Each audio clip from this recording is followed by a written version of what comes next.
خبناتي امنت جاو محدار تግራይ ይሁን ላዕሎት ወታደራዊ አዘዝቲ እዚ ነገር እዚ ሲሪየስሊ ሪኦም ፍታሕ ክገብሩ ኣለዎም ብህፁፅ ምክንያቱ ሕዚ ናበይና ንኸይድ ዘለና ዝብል ኣብ ትግራይ ዘለና ኩላትና ንፈልጦ ጉዳይ ስለ ዝኾነ ማለት እዩ ኣብ ዝቕፅሉ ክልተ ሰሙን ሓድሽ ነገር ክህሊ ኢለ ስለ ዝፅበ ማለት እዩ ሓፈሻዊ ናይ ፖለቲካ ወይ ኩነታት ናይ ሃገር ናይ ኢትዮጵያ ናይ ቀርን ኣፍሪካ ሓድሽ ኩነታት ክፍጠር ይኽእል እዩ ዝቕፅሉ ክልተ ሰሙናት ወይ ከዓ መወዳእታ ሰሙን ወርሒ ጥቅምቲ ሓድሽ ነገር ክህሊ ኢለ ዝፅበ ኣብዚ ኩነታት እዚ ኮይኑ ይደጊም እዚ ሕቶ እዚ ህዚ ኣልዒልካ ኣብ ሰራዊት ምፍላይ ንኽፍጠር ዝስራሕ ዘሎ ማለት እዩ ብምፍላጥ ይስራሕ ዘሎ እዚ መን ይሰርሖ ዘሎ ገለ ዝብል ነገር ብደንብ ዲቴይል ክፅናዕ ኣለዎ ዝብል እምነት እዩ ዘለኒ ከምናተይ ቅዋም ኢንተርፊስ ስድራ ስዋኣት ተኻሊእ ተጋዳላይ መሬት ዕደላ ናይ ጣብያታት ናይ ክፍለ ከተማታት ናይ ምሕዳራት ብሙሉእ ግልጋሎት ጠጦ ቢልካ መኸተ ክሳብ ዝውዳእ ኣብ መኸተ ከድህብ ምግባር እዩ ዝሕሽ መስርሕ ዝብል እምነት እዩ ዘለና ኣነ ኢንተርፊስ ስድራ ስዋኣት ምክንያቱ ስዋኣት ተሰውዮም እዮም ዕላማዎም ኣኮምፕሊሽ ገይሮም እዮም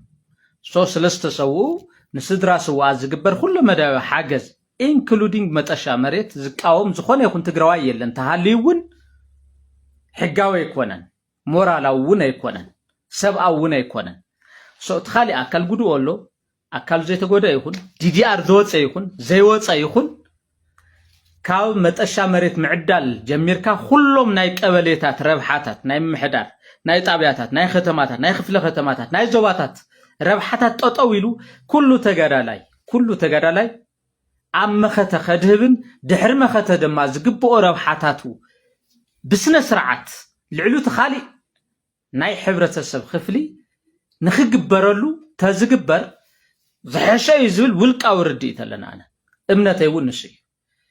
ዝኾነ ይኹን ተጋዳላይ ብዲዲኣር ይውፃእ ብዲዲኣር ዘይወፀ ኣካል ጉዱእ ይኹን ኣካል ጉዱእ ኣይኹን ይትሕዝ ዘሎ ተጋዳላይ ናይ ተጋዳላይ ናይ ምግዳል ሓደጋ ይኸውን ስለ ዘሎ ዝኾነ ይኹን ረብሓ ጠጠው ኣቢልካ መኸተ ክሳብ ዝውዳእ ኣብ መኸተ ከድህብ ተትግበር ፅቡቅ እዩ ህዚ ሓደ ጣብያታት ምስኒ በዓል ጌታቸው ምስኒ በዓል ፃድቃን ዘለዎም ምትእስሳራት እንታይ ይገብሩ ኣለዎ መሲልኩም መንእሰይ ላብ ሓራ መሬት ዶ ገለ ምንቲ ኸይድ ተባሂሉ ማለት እዩ ኣብ ጣብያ ኣብ ቁሸት ኣብ ክፍለ ከተማ ኣብ ከተማ ምሕዳር ኣብ ዞባ መታወቅያ ታሴራ ከይትዎ ካብኡ ተማሪሩ ላብ ሓራ መሬት ክኸይድ እዩ ልብል መስርሕ ይስራሕ ኣሎ እዩ ኣነ ይፈልጥ እየ ኣይኖዚስ ከምዚ ዓይነት ተሰራርሓ ከም ዘሎ ይፈልጥ እየ ኣነ መንእሰይ ተማሪሩ ተጋዳላይ እውን ተማሪሩ ምእንቲ ክኸይድ እቲ ተጋዳላይ እውን ኣብ መስርዑ ክማረር እቲ ብዲዲኣር ዶ ብልተፈላለየ ዝተሰናበት ተጋዳላይ እውን ምስ ጣብያ ምሕዳር ምስ ቁሸት ምሕዳር ተባኢሱ ናብ ደንበ ፀላእቲ ንክሕወስ እቲ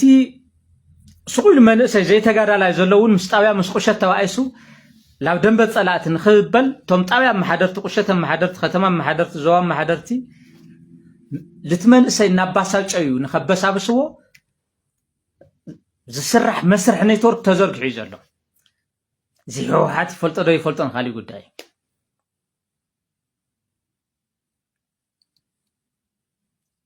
ኣብዚ መእረምታ ክግበረሉ ንሕና ኣብ መኸተ ኣለና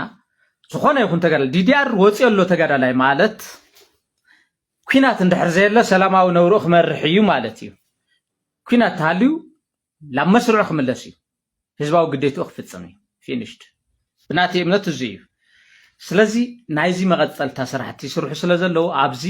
ዝምልከቶ ኣካል ኮንሽስሊ ክከታተል ኣለዎ ሓደ ክልተ ዓይነት መሃያ ኣብ ሓደ ቲዲኤፍ ክህሉ የብሉን ከምናተይ እምነት ክልተ ዓይነት መሃያ ኣብ ሓደ ቲዲኤፍ ክህሉ የብሉን እዚ ኣጀንዳ እዚ ኣብዚ ሰስፐንድ ጌርካ መኸተ ምስ ተወድአ መስርሕ ክግበሮ ኣለዎ ኣብዚ ሕዚ እዋን ዘሎ ቲዲኤፍ ተመሳሳሊ መሃያ ክግበሮ ኣለዎ ልብል እምነት እዩ ዘለና ኣብዚ ጉዳይ እዚ ብደንቢ ክረአ ኣለዎ ንምንታይ እዩ ከምዚ ዝግበር ዘሎ ልብል ክሕሰበሉ ኣለዎ ሕዚ ንሕና መኸተ ኢና ዘለና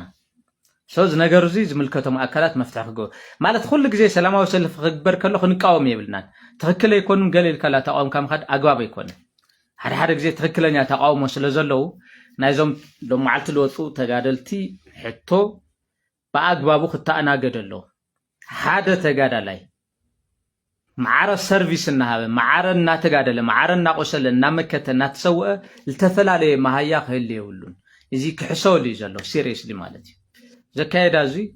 أبي أحمد كونيلو خمسة عينة نجار ناي سالاري ديفرنس فتر كله انتاين مقواري زول نجار تحاسيو مفتح قمة طلو على زول امنتي زلني ثانك يو سلسة معكم ناتير دي تزيز مثل ثانك يو